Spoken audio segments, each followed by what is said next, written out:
প্রবক্তা ইশাইয়া গ্রন্থ থেকে পাঠ 9 অধ্যায় এবং 10 অধ্যায়। অন্ধকারে পথ চলছিল যারা, সেই জাতি মানুষেরা দেখছে এক মহান আলো।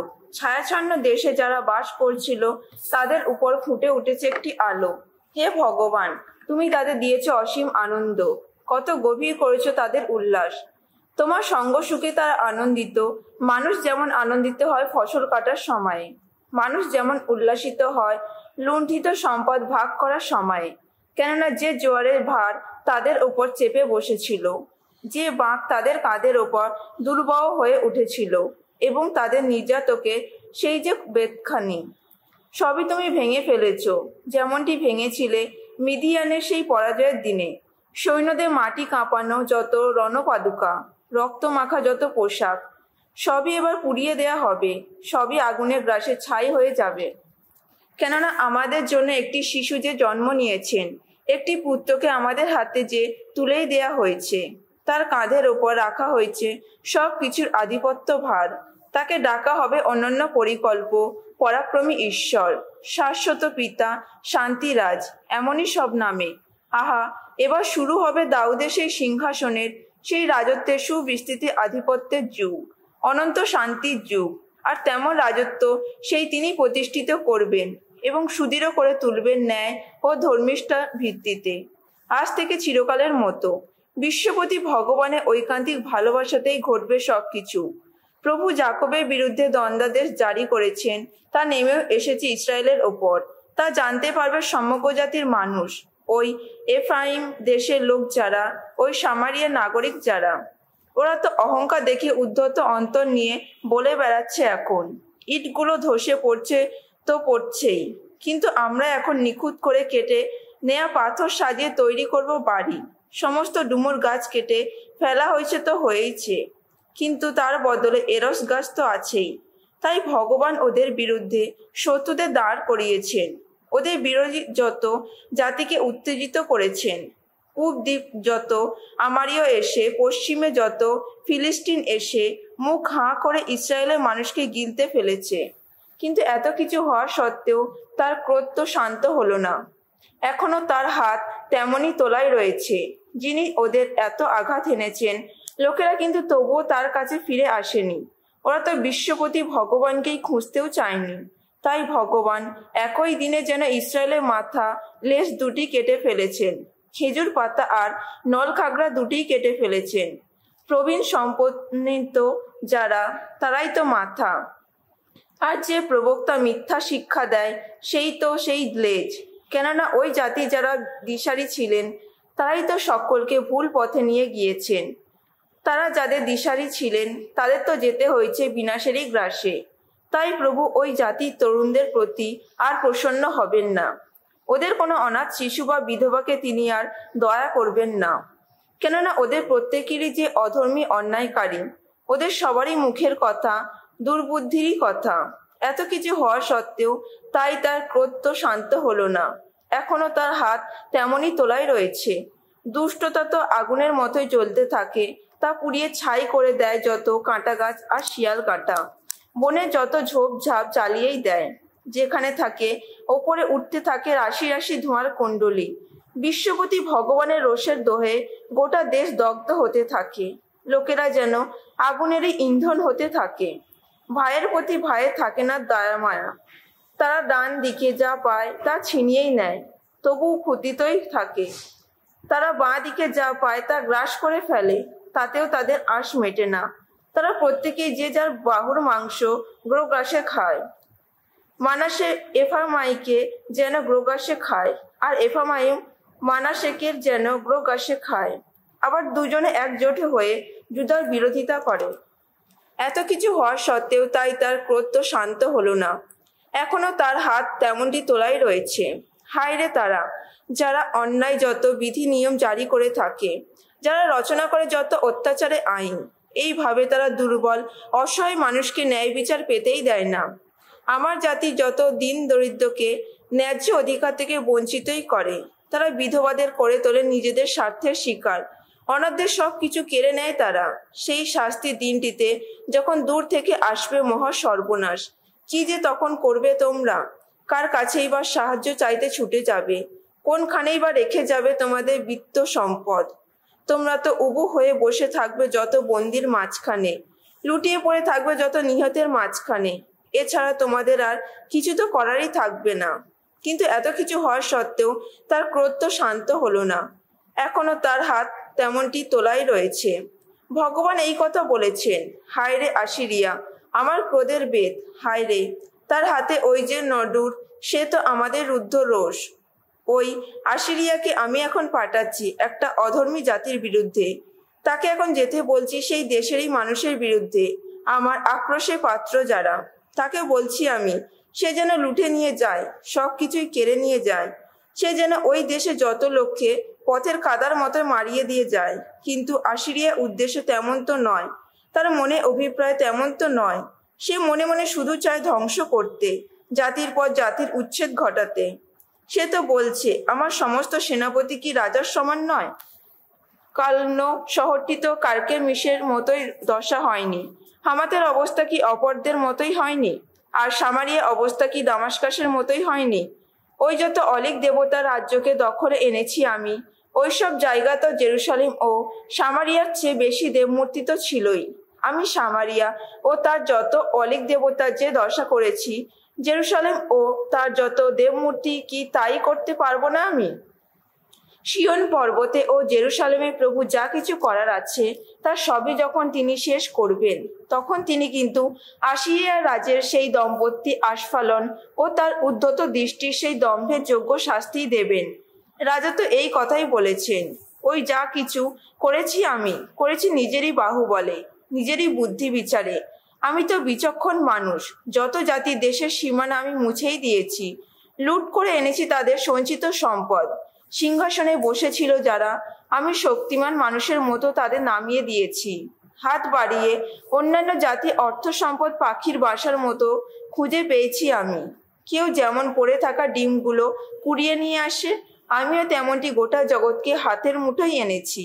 কই একটি পাখাও তো নড়েনি তখন, একটি ঠোঁটও তো খোলেনি তখন, কোনো কিচমিচ শব্দও শোনা যায়নি কোথাও। যে কুড়ুল নিয়ে কেউ কোনো কিছু কাটে, কুড়ুলটা সে তারই বিরুদ্ধে করে কি আস্ফালন? যে করাত চালায়, করাতটা কি তার চেয়ে নিজের বড় বলে জাহির করে বেড়ায়?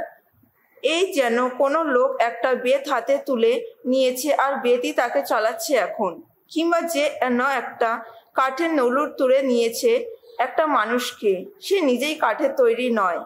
তাই স্বয়ং প্রভু বিশ্বপতি ভগবান যিনি, তিনি আশিরিয়ার ওই সব হৃষ্টপুষ্ট যোদ্ধার শরীরে এনে দেবেন রোগের শীর্ণতা। তখন আশিরিয়া গরিমার তলায় তলায় জ্বলতে থাকবে যেন তীব্র কোন জ্বালা, যেন আগুনেরই জ্বালা। যিনি ইসরায়েলের আলো, তিনি তখন হয়ে উঠবেন যেন আগুন। ইসরায়েলের সেই পবিত্রজন যিনি, তিনি তখন হয়ে উঠবেন এমনই দিশা, যা জ্বলতে জ্বলতে একদিনই আশিরিয়া যত কাটা গাছ, যত শিয়াল কাটা সবই গ্রাস করে নেবে। তখন তার সমস্ত বনভূমি, সমস্ত আবাদি জমির সৌন্দর্যই বিনষ্ট হয়ে যাবে। তা দেখলে মনে হবে যেন ক্ষয়ে যাচ্ছে কোনো নগরীর শরীর। তার বনের মধ্যে শেষ পর্যন্ত টিকে থাকা গাছের সংখ্যা এত অল্প হবে, একজন বালকও গাছ গুনে নিয়ে সেই সংখ্যা লিখতে পারবে। সেদিন ইসরায়েলে অবশিষ্ট থেকে গেছে যারা, যাকব বংশে যারা প্রাণে বেঁচে গেছে, যে তাদের আঘাত করেছে, তারা সেই মানুষটির ওপর তার নির্ভর করবে না, বরং ইসরায়েলের সেই পবিত্রজন যিনি, স্বয়ং ভগবান যিনি, তারা তখন বিশ্বস্তভাবে নির্ভর করবে তারই ওপর। হ্যাঁ, অবশিষ্ট একদল মানুষ, যাকব বংশে অবশিষ্ট থেকে গেছে যারা, তারা পরাক্রমী ঈশ্বরের কাছে ফিরেই আসবে আবার। ওগো ইসরায়েল, তোমার লোক সংখ্যা সমুদ্রে বালুকণার মতো অগণিত হলেও শুধুমাত্র অবশিষ্ট একদল মানুষই শেষ পর্যন্ত ফিরে আসবে। বিনাশ তো নির্ধারিত হয়েই রয়েছে, সেই বিনাশ নিয়ে আসবে ধর্মিষ্ঠতা প্লাবন। এই যে বিনাশ নির্ধারিত হয়ে আছে, স্বয়ং প্রভু বিশ্বপতি ভগবান যিনি, এই দেশের সর্বত্রই তা ঘটাবেন তিনি। তাই স্বয়ং প্রভু বিশ্বপতি ভগবান এই কথা বলেছেন, ওগো আমার আপন জাতির মানুষ যারা, সিয়ন পর্বতেই যাদের আবাস, ওই যে আশিরিয়ার বেদ নিয়ে তোমাদের আঘাত করেছে, সেই মিশরীয়দের মতো তোমাদের মরতেই লুরুক তুলে দিয়েছে ধারা। তোমরা কিন্তু তাদের মোটেও ভয় করো না, কেননা অল্প দিনের মধ্যে, খুবই অল্প দিনের মধ্যে তোমাদের ওপর আবার সেই রুদ্ধ রোষের অবসান হবে। তখন আমার ক্রোধ তাদেরই বিলুপ্ত ঘটাবে। সেদিন বিশ্বপতি ভগবান কষাঘাত করবেন তাদের, ওদের যেমন ওদের শিলার আর মিদিয়ানেদের আঘাত করেছিল তিনি তার যষ্টিখানি সাগরের ওপর তুলে ধরবেন।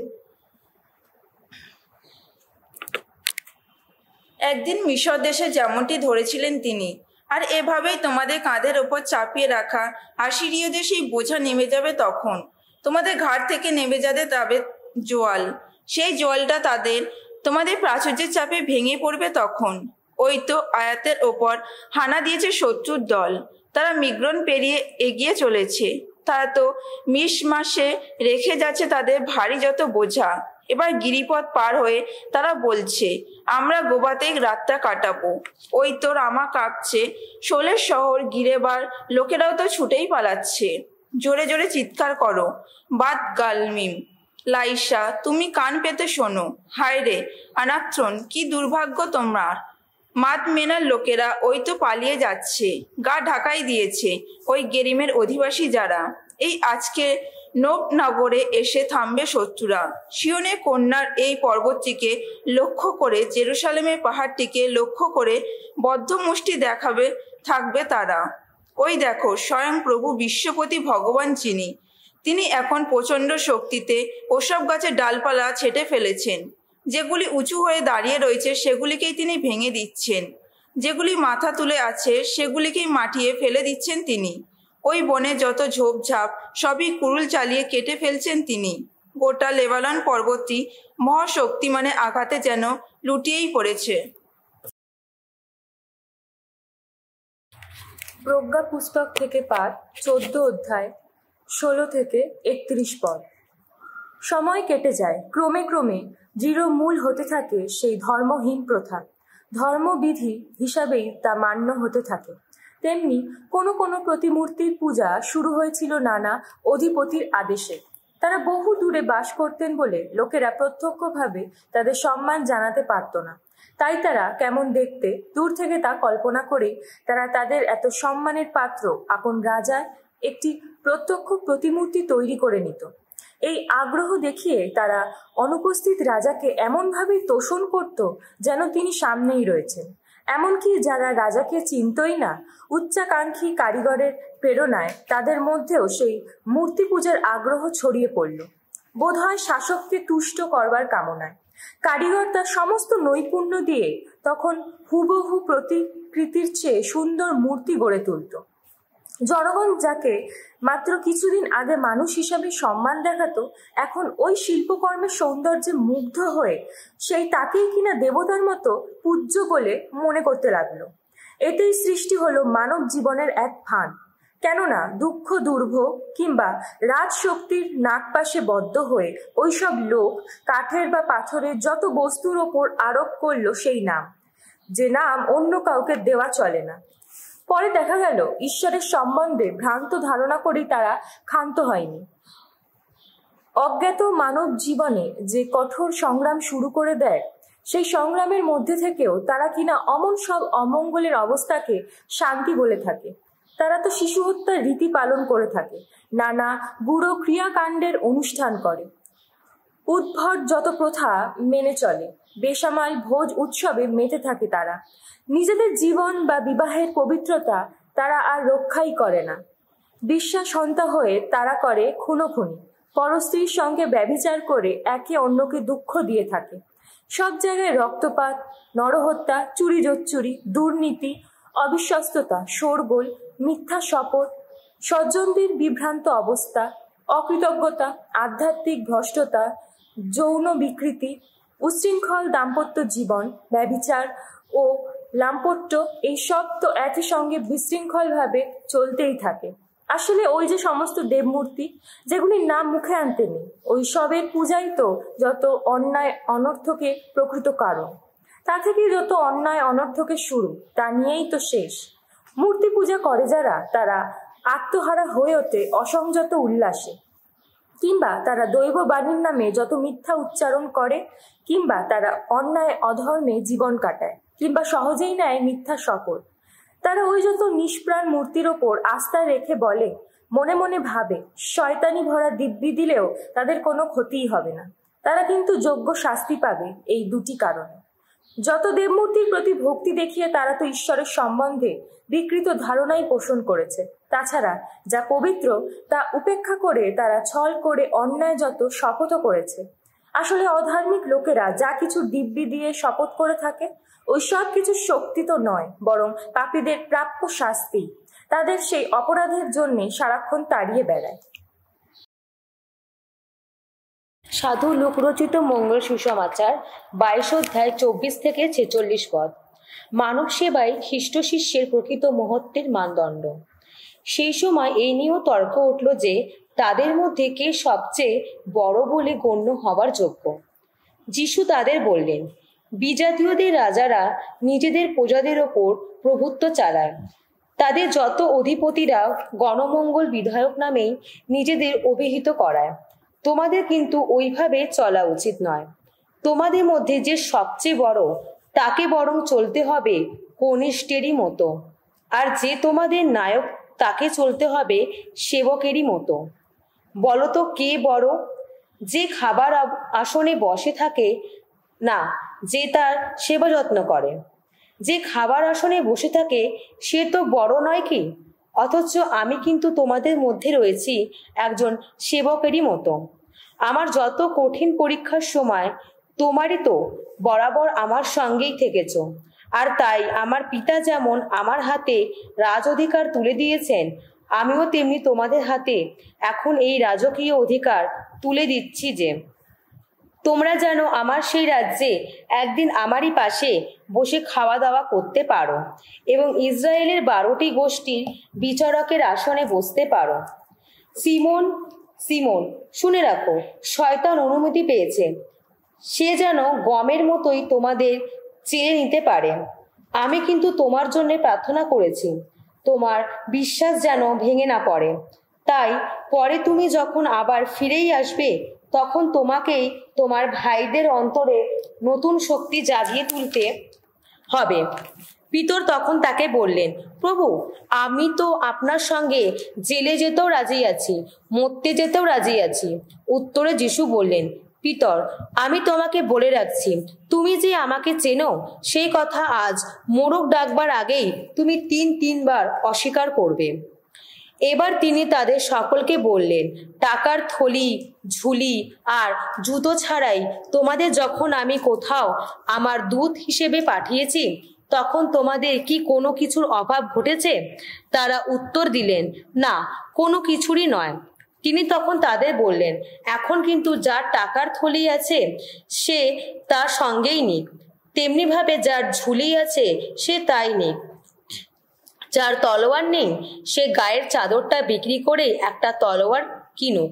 কারণ আমি তোমাদের বলে রাখছি, শাস্ত্রে সেই যে কথাটি লেখা রয়েছে তাকে অপরাধীদের একজন বলেই গণ্য করা হবে। এই কথাটি কিন্তু আমারই মধ্যে সত্য হবে। আসলে আমার সম্বন্ধে ওই যা লেখা রয়েছে তা এখন তো সত্য হতেই চলেছে। তারা বললেন, এই দেখুন প্রভু, 2টো তলোয়ার। উত্তরে তিনি বললেন, থাক, যথেষ্ট হয়েছে। যিশু তারপর সেখান থেকে বেরিয়ে এসে তার অভ্যাস মতো যৌতন পর্বতের দিকে চললেন। শিষ্যরাও তার সঙ্গে চললেন।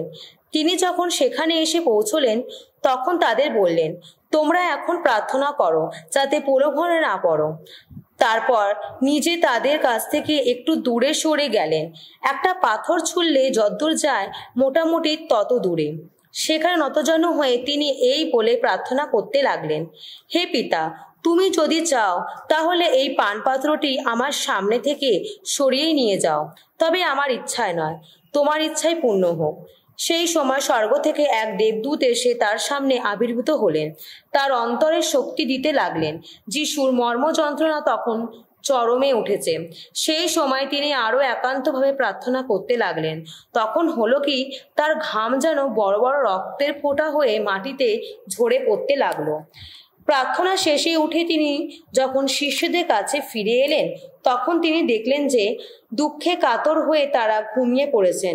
তিনি বললেন, সে কি, তোমরা ঘুমোচ্ছ? নও, ওঠো, প্রার্থনা করো যাতে প্রলোভনে না পড়ো।